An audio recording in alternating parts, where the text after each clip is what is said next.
সিরিয়ার ক্ষমতাচ্যুত president Bashar আল আসাদের স্ত্রী আসমা আল আসাদ জীবন মৃত্যুর সন্ধিক্ষণে রয়েছেন। লিউকেমিয়ায় গুরুতর অসুস্থ হওয়ায় চিকিৎসকরা তাকে আইসোলেশনে রেখেছেন। এই মুহূর্তে তার বেঁচে থাকার সম্ভাবনা 50%।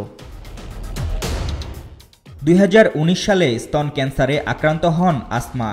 1 বছর চিকিৎসা শেষে তিনি সুস্থ হন, কিন্তু চলতি বছরের মে মাসে রক্তের ক্যান্সারে আক্রান্ত হন তিনি।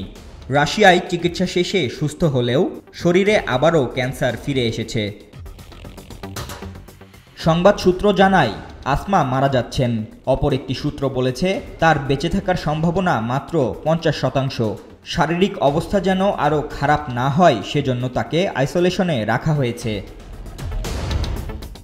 গত 8 ডিসেম্বর বিদ্রোহীরা সিরিয়ার রাজধানী দামেস্কে প্রবেশ করার পর দেশ ছেড়ে রাশিয়ায় পালিয়ে যান বাশার আল আসাদ। তবে অসুস্থ থাকায় আসমা আগে থেকেই মস্কোতে অবস্থান করছিলেন।